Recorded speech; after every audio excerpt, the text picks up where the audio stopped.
Halo sobat-sobat Adult Hero, balik lagi bareng gua Hope Gaming. Di video kali ini gua balik lagi ke akun assassin gua. Cuman untuk video ini kayaknya nggak berhubungan sama akun-akunan, soalnya kita nggak bakalan main Aspen Dungeon atau Sealand. Di komen-komen video-video sebelumnya itu ada yang minta tolong jelasin Gate of the Void. Jadi di video ini kayaknya gua cuman bakalan nyelesain gue bakal berbincang-bincang sedikit tentang Gate of the Void untuk teman-teman yang baru bermain ataupun baru pertama kali mendapatkan hero E5 mereka, ataupun teman-teman yang belum dapat hero E5 juga. Kalau teman-teman yang udah punya banyak E5, udah ngerti sama Gate of the Void, di skip aja videonya. Jadi Gate of the Void hanya bisa dibuka kalau teman-teman udah punya hero E5 pertama. Jadi punya satu aja hero E5 kalian bisa buka Gate of the Void. Nah, apa aja sih yang ada di dalam Gate of the Void? Jadi kita punya Void Ark, Galactic Tree, Evolution Cube, Compass of the Transcendence, Realm Gate, Obelisk of the Heroes, Void Temple, sama Void Vortex. Jadi ini game yang akan kalian dapatkan setelah kalian mempunyai E5, yang akan membantu akun kalian berkembang dan juga membantu hero E5 kalian yang itu agar menjadi lebih kuat lagi. Sip, yang pertama kita akan membahas Void Ark. Jadi Void Ark ini kayak kapal gitu, jadi kayak kapal di luar angkasa. Gunanya dia akan mengeksplor, dia akan berkelana, akan berpetualang di luar angkasa, dan kita akan mendapatkan material-material di luar angkasa tersebut. Jadi ada collector workshop, jadi gunanya untuk nambahin si collector crystal ingot ini. Nanti kita akan dapatkan nanti crystal ingot ini berguna untuk naikin level-level kapal kalian di sini ya. Terus ada spaceship lab. Nanti di sini kita berpetualang, kita akan melawan monster namanya Void Lord, dan juga akan lawan hero-hero tim-tim lain, teman-teman akun lain. Jadi di sini kita bisa nambahin status untuk hero-hero kita di dalam kapal. Tapi gua nggak pernah naikin di sini karena gua nggak fokus di sini. Untuk teman-teman jangan dulu fokus yang ini, fokus itu yang di navigation compass yang ada di sebelah kanan bawah ya. Jadi kalau kita pencet nanti yang kemarin hasil dari explore kemarin akan muncul di sini kayak gitu. Jadi lumayan dapat banyak material untuk naikin level hero-hero kita lagi, dan juga naikin level dari akun kita sendiri ya. Ntar dulu ya, gue mau bahas berikutnya. Kita punya Arcane Nexus. Ini nggak terlalu berguna. Di sini kalian akan dapatkan si Arcane Disintegrator, gunanya untuk ngelawan si Void Lord. Tapi untuk teman-teman yang masih baru, ini nggak terlalu penting. Jadi yang di sebelah kiri, 3 pilihan sebelah kiri jangan terlalu difokusin ya. Kita tuh fokus cuma di navigation kompas kanan bawah. Eksplorasi ini, petualangan dari kapal ini akan berakhir kurang lebih selama sebulan. Terus nanti akan dia reset lagi dan akan mulai lagi di hari berikutnya. Berikutnya kita punya Central Hall. Jadi di sini kita akan menggunakan si koin ini, Enova Crystal, untuk beli. Jadi ini kayak ada toko. Di sini yang pengen dibeli itu sebenarnya ada Stellar Shard untuk naikin imprint hero kalian setelah E5, ataupun kalian bisa beli Chaotic Egg karena Star Spawn di sini akan sangat berguna untuk akun-akun sama naikin kekuatan buff hero-hero kalian semua. Next kita ke navigation compass, kita akan ngelihat. Jadi di sini tuh nanti ada kayak peta gitu. Jadi ada kayak gini, kalian akan naruh hero masing-masing ke dalam si yang menyala ini ya. Dan hero yang bisa dimasukin ke sini cuman hero yang udah bintang 6. Dari bintang 6 sampai ke E5. Hanya masalahnya seperti ini. Gue tunjukin satu-satu ya. Kalau kalian naruh yang E5, kalian bisa lihat di bawah plus 60%, plus 60%, plus 500%, plus 60%. Jadi hadiah yang dapetin akan semakin banyak.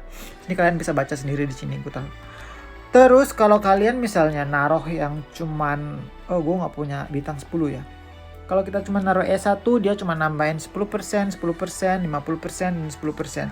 Kalian bisa aja naruh yang bintang 6, tapi kalian bisa lihat, hadiah kalian akan jadi minus 60, minus 60, minus 90, dan minus 60.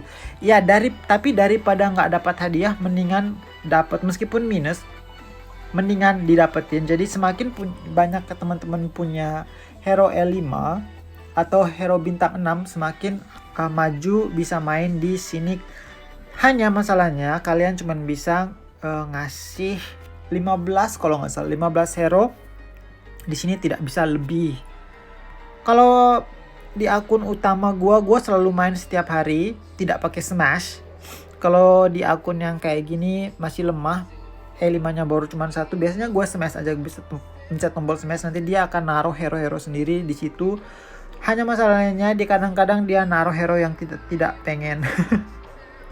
Misalnya ya, gua pengen banget naruh di sini.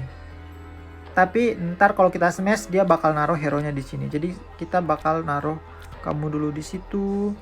Kita bisa pencet satu persatu ya di sini. Jadi kita naruh sesuatu di sini. Nah, ini dia yang penting adalah void load. Ini yang penting banget. Jadi di void load kita ngasih hero terkuat kita. Wajib. Terus gue bisa masuk lagi. Gue nggak punya void load yang kebuka lagi. Sip. Jadi udah kayak gini biasanya. Karena ini di akun ini gue nggak begitu banyak punya hero yang kuat ya. Semakin kuat hero kalian, hadiah yang kalian dapat semakin banyak. Kayak gitu. Next. Oke. Turun. Jadi kalian naruh hero masing-masing. Kayak gini.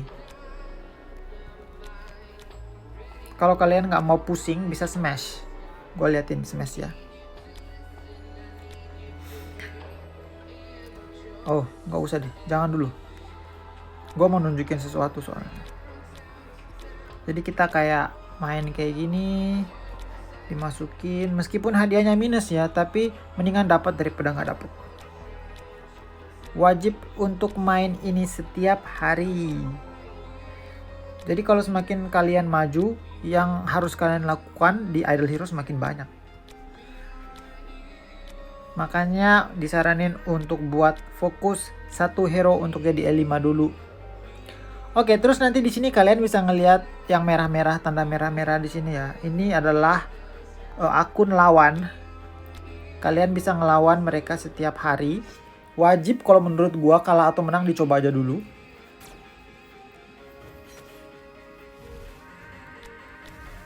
Kalau menang ya untung, kalau kalah ya udah gitu ceritanya.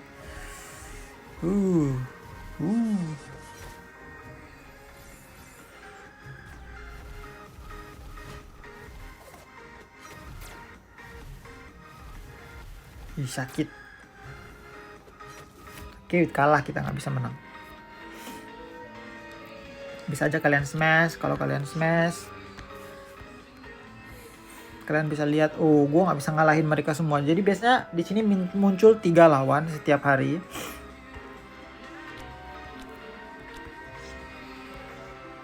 Oke, gue bisa bunuh 1 di situ.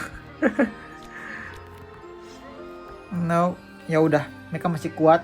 Akun kita masih lemah. Jadi begitu. Meskipun akun masih lemah, tapi kita harus main setiap hari untuk dapat materialnya. Terus kita punya Galactic Tree. Jadi pohon galaktik di sini tempat star spawn kalian tinggal. Jadi dari mana bisa dapat star spawn? Adalah dari telur yang tadi kita beli di Void Ark di toko Central Hall yang di sini ya. Jadi kalian beli yang ini untuk bisa pecahin menjadi star spawn di sini. Star spawn itu sangat penting untuk akun kalian karena mereka ngasih buff untuk seluruh hero di dalam akun kalian. Jadi meskipun yang bintang 3 pun dia pasti dapat buff fix HP kayak gini. Jadi di sini, dan star spawn itu ada beberapa, bukan cuma 1. Star spawn itu ada banyak. Kita bisa lihat di mana ya kalau nggak salah. Gua bisa nunjukin di sini. Yep. Jadi ini ada star spawn. Jadi ada star spawn yang untuk kelas, ada yang untuk shadow, ini untuk fortress, ini untuk abyss, ini untuk forest. Kalau misalnya kita punya star spawn yang untuk shadow, lihat dia nambahin attack sama armor break, plus untuk hero-hero shadow buffnya akan tambah 50%. Jadi kayak gitu. Kalau misalnya akun ini kan akun assassin ya, akun assassin Itakua, gue pengen banget dapat shadow atau gue pengen banget dapat yang kelas assassin seperti bawah nih kita lihat. Jadi ini per kelas, star spawn yang per kelas ada untuk warrior, ada mage, ada range, ada yang assassin dan juga ada priest. Gue pengen banget dapat yang spirit of cold blood. Kita nggak bisa milih ya, jadi dia bakal datang sendiri. Kalau beruntung kita akan dapat yang kita mau. Tapi yang wajib kalian punya adalah si somber. Mereka ini nambahin HP sama attack sekaligus.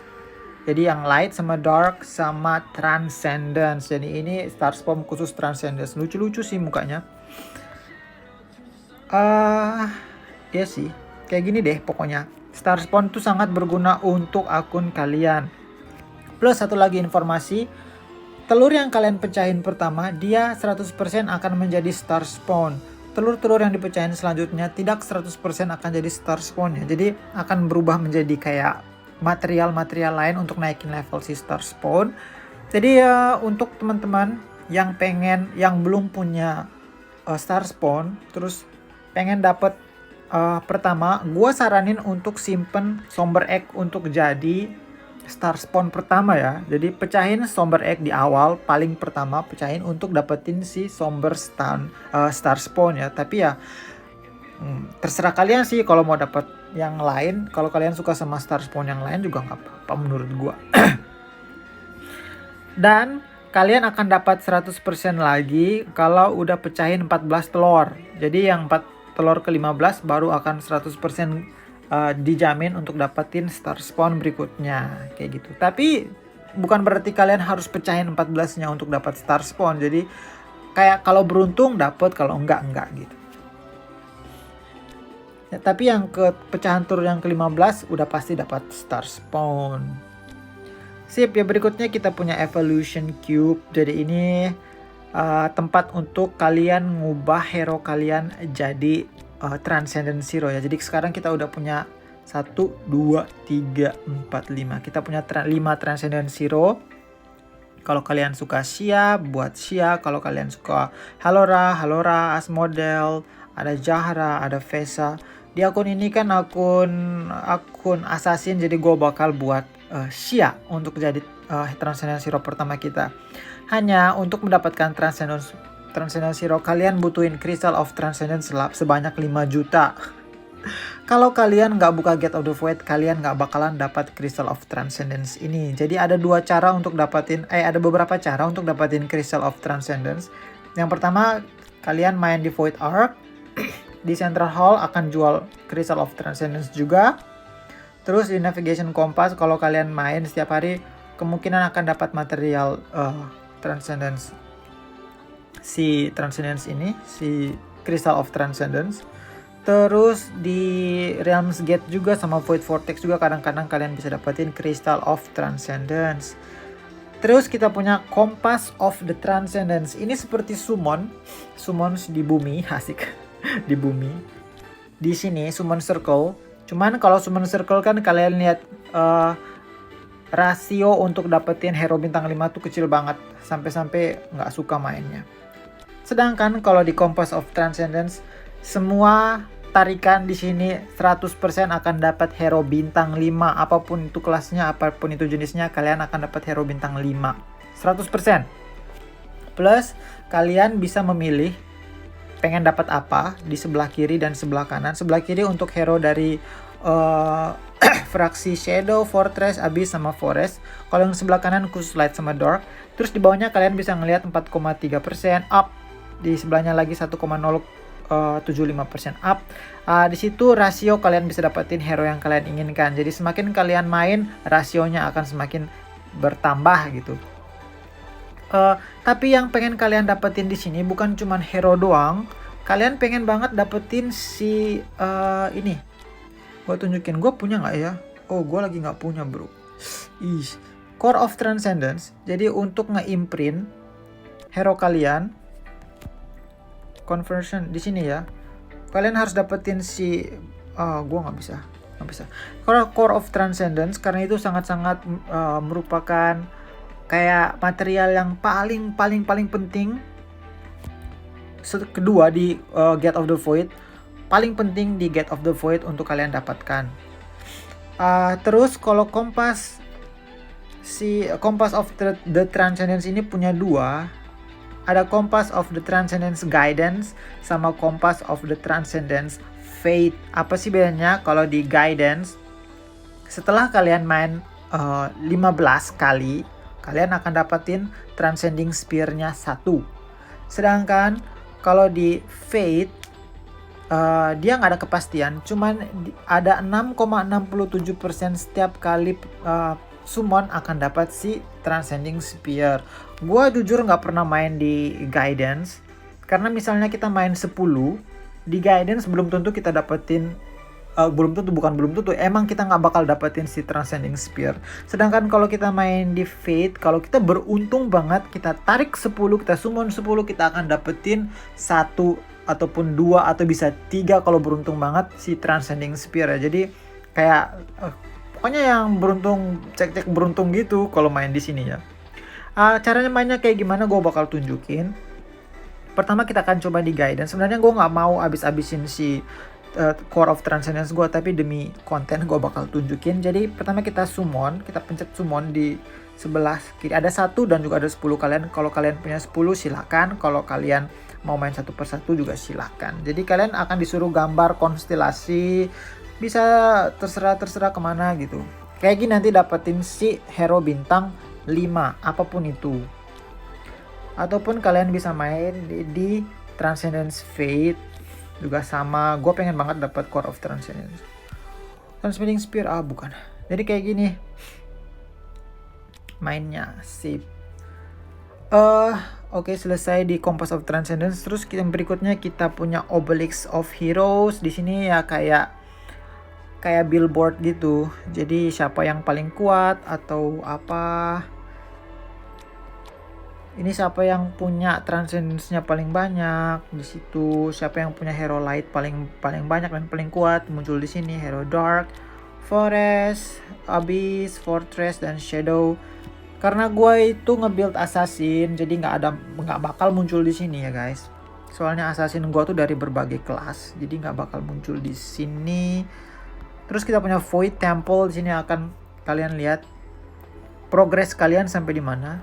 Kalian bisa ngeliat kalau kalian nyelesain Sealand sampai 20, kalian akan menambahkan 30% serangan kepada musuh-musuh yang berkelas Forest di Void. Jadi ini Sealand tuh sebenarnya penting banget ya guys. Jadi penting banget untuk nyelesain Sealand. Terus ada Tower of Oblivion.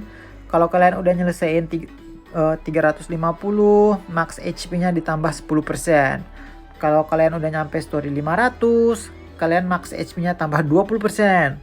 Terus kalau udah nyelesain story sampai 650 sampai lantai atas, max HP-nya tambah 30%. Jadi Tower of Oblivion juga sangat penting untuk diselesaikan ya teman-teman, untuk nambahin HP kalian. Terus kita punya campaign. Jangan kalian pikir campaign itu nggak ada gunanya. Campaign itu kalau kalian udah nyelesain level 230, dia akan menambahkan gold sama spirit. Hasil dari gold sama spirit akan ditambahin 60% loh guys. Jadi sangat-sangat gede banget menurut gua. Jadi kalau bisa nyelesain si campaign, tolong diselesain. Lihat, kalau udah sampai ke hell difficulty, increase gold, jadi kita akan nambahin spirit sama gold sampai 90%. Kalau udah sampai 410 akan tambah 120%. Ya, kalau sampai 410 itu susah soalnya. Terus ada Broken Spaces. Kalau kalian udah pernah nyelesain Broken Spaces, dia akan nambahin lagi hasil material yang kita dapat sebanyak 15% di Void ya. Jadi penting untuk nyelesain Broken Spaces juga. Aspen Dungeon juga, lihat kalau kita selesaiin sampai ke misalnya ini dulu ya.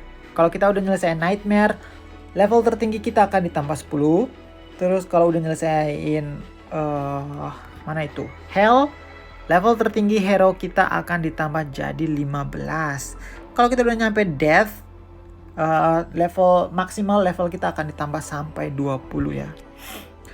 Sip, oke. Terus kita punya ada Realms Gate. Jadi di Realms Gate tuh kalian akan berpetualang bersama Hero Transcendence. Meskipun kalian nggak punya Hero Transcendence, kalian akan disuruh milih salah satu hero dari hero-hero Transcendence ini. Nggak ada perbedaan sih sebenarnya. Terus ada change difficulty. Jadi kalau kalian masih pertama, mungkin kalian akan main di max corruption-nya 1. Gua udah nyelesain 10 kali, jadi gua udah bisa sampai max corruption 11. Ingat, semakin tinggi corruption-nya, memang hadiahnya akan semakin besar, tetapi musuhnya juga akan semakin kuat. Kalau kalian nggak merasa pede atau akun teman-teman masih lemah ya, jangan terlalu pilih corruption yang semakin tinggi ya, yang biasa aja. Gua akan coba 11. Yep. Terus kita akan coba pakai Sisia. Start exploration, jadi munculnya kayak gini, kayak kotak-kotak gini. Jadi kita akan maju seperti ini, kita masuk, kita disuruh masuk.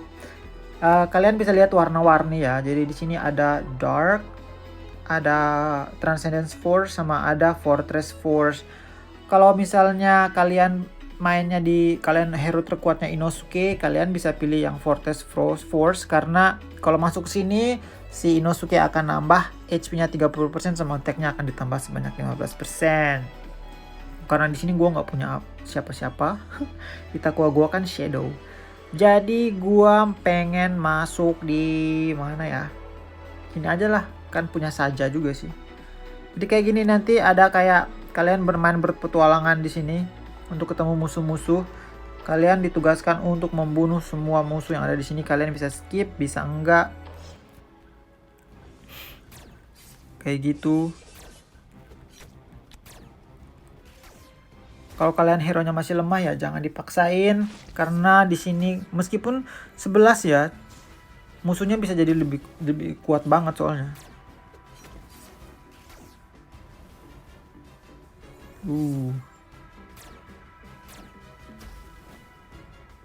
Nah, kan gue cuma punya Itakua yang E5, jadi kayak gitu pertarungannya.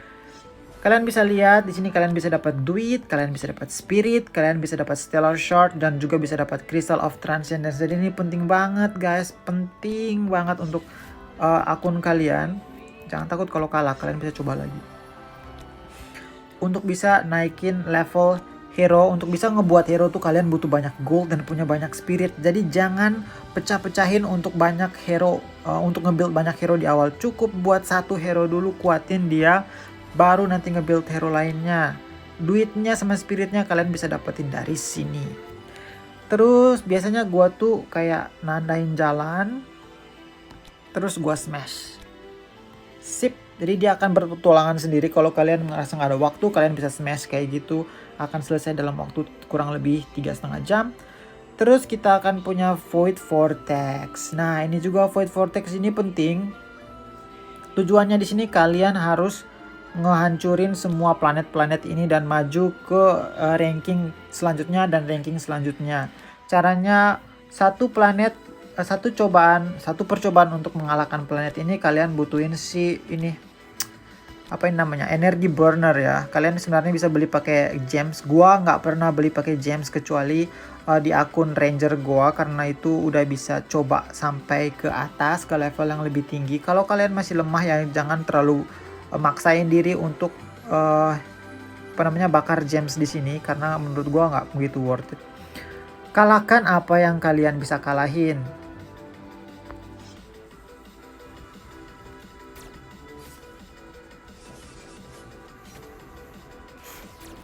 Jadi kalau masih di Forerunner itu biasanya musuhnya masih lemah.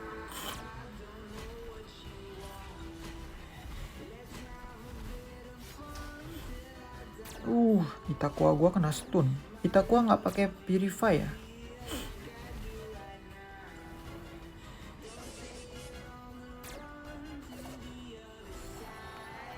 Jadi kayak gitu, kalian bisa ngelawan mereka dan dapat hadiah. Terus untuk ini agak sedikit beda dari gameplay yang lain. Di sini kalian tuh akan kena kayak virus gitu. Jadi ada radiasi gitu. Jadi semakin tinggi radiasinya juga akan semakin sulit. akan semakin kuat. Di sini radiasinya tuh akan mempengaruhi hero-hero. Jadi katanya weaken attack. Jadi hero-hero kalian itu akan dikurangi 20% attack-nya. Waduh, HP-nya juga akan dikurangi 20%. Terus di setiap ronde 20% kemungkinan hero kalian akan jadi batu. Maka dari itu kita punya si protection. Jadi kalian bisa ngelihat di kanan atas ada kayak segitiga gitu.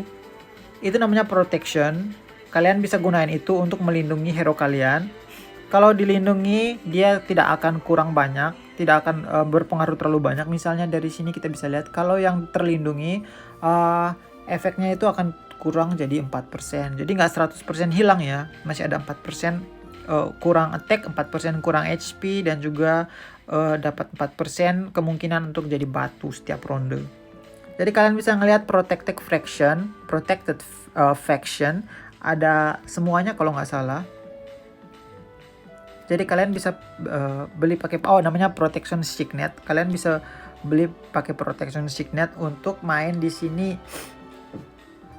Jadi di bawah hero kalian tuh ada tanda kayak tanda shield gitu ya. Itu artinya dia sedang terlindungi. Kalau kalian hero terkuat kaliannya di forest, menurut gua cari protection yang untuk di forest. Kalau gua di sini memang sedang terlindungi, sedang terlindungi sama si shadow, jadi nggak menjadi masalah. Misalnya kayak ini terlindungi semua, oke.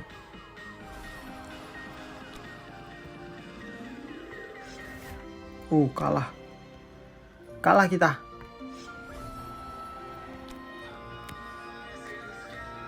Sip. Nanti kayak gini, kalau menang, boom, akan datang ke gelombang kedua. Tadi kan Forerunner area 6, sekarang kita masuk ke Forerunner area 5. Gue bisa main sampai kemana kalau menurut gue nggak terlalu jauh sih. Akun gue masih lemah banget yang di sini.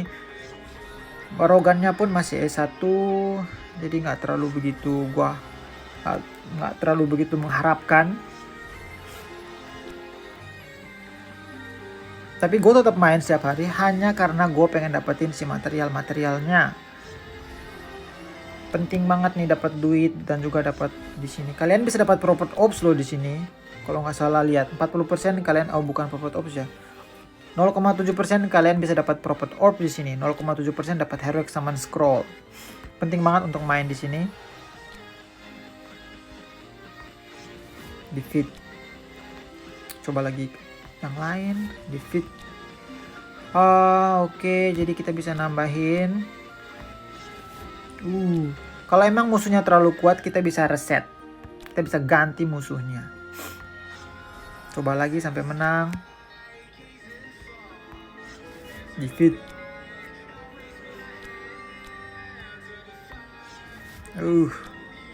Kita akan coba reset opponent. Oke. Jadi kalau si burner ini udah habis,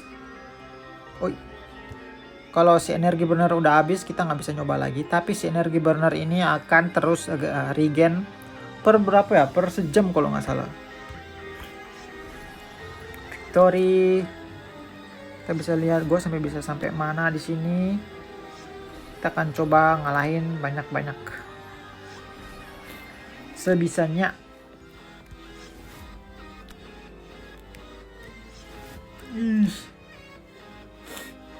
Sini pasti carry itu nyebelin. Oke. Lihat ya, kalau udah sampai Forerunner area 3, kita kena radiasi, jadi semua all damage, jadi damage serangan kita tuh akan dikurangi sebanyak 20%. Apapun jenis serangannya, lihat. Kurang ajar emang ini.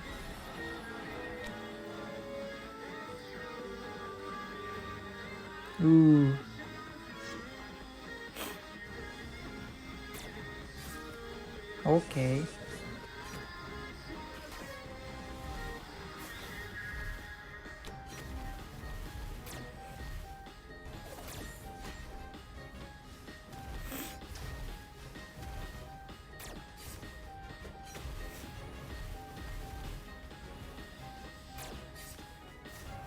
Menang nggak ya?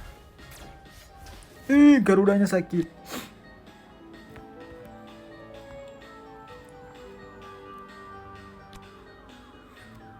Coba, aduh, gue lupa pakai. Ya, jadi kayaknya gue cuman bisa sampai di Forerunner area 2. Karena emang hero gue masih lemah banget. Dan ini sampai ke Vanquisher 1 loh guys. Jadi Forerunner itu masih di bawah banget. Lihat. Gue cuman Forerunner 2 ya kan. Dan ini sampai Explorer, Valiant, Devier, Vanquisher. Masih lemah banget. Tapi lihat, setiap hari gue bisa dapetin 400 Crystal of Transcendence sama 13.000 Stellar Shard. Jadi kita butuh banget main di sini setiap hari, teman-teman butuh banget main di sini setiap hari ya. Dan for Vortex ini bukannya cuma hari Selasa sama hari Kamis kalau nggak salah. Coba gue baca dulu. Yup, hari Selasa dan hari Sabtu. Dia cuma buka sebanyak 2 hari. Sip, jadi kayak gitu aja kalau nggak bahasan untuk The Gate of the Void. Ini menurut gua tambahan yang sangat bagus. Jadi kalau kalian punya hero E5 pertama, kalian akan buka Gate of the Void. Terus kalau kalian punya hero E5 V4 pertama, kalian akan bisa ke Cloud Island. Jadi ini gamenya tuh emang game berkembang ya, berkembang setiap hari. Jadi kalian nggak bisa mengharap harus kuat dalam 1 minggu, nggak mungkin. Kalau pengen kuat dalam 1 minggu atau sehari, main Mobile Legend. Ya, gue juga main Mobile Legend, gue juga seneng main Mobile Legend sih. Tapi ini juga salah satu game yang gue suka banget menurut gue. Sip, jadi kali ini pembahasan untuk si Gate of the Void. Semoga teman-teman ngerti sama yang gue bahas barusan. Semoga bahasa gue nggak terlalu belepotan kesana kesini ya. Aduh, udah siang, gue pengen makan siang, lapar. Terima kasih buat teman-teman yang udah menonton terus video-video gue. Subscriber gue udah berkembang banget. Jadi 80-an, sekarang gue seneng banget cuman hanya nge-upload game Idle Hero. Gue pikir pertama kali tuh nggak bakal ada yang nonton. Thank you. Terima kasih. Gue tetap butuh support kalian, tetap like dan subscribe. Kalau pengen gue buat video berikutnya, di komen aja di bawah. Mungkin teman-teman pengen kita mulai guild baru. Teman-teman kalau main di Android, gue bakal buat akun baru di Android. Kita akan coba di server baru dan mungkin kita bisa have fun di guild baru. Atau teman-teman main di iOS, gue bakal buat akun baru di iOS. Kita akan buat guild bareng mungkin akan lebih have fun di sana. Sip, kalau kalian pengen apa aja silahkan di komen.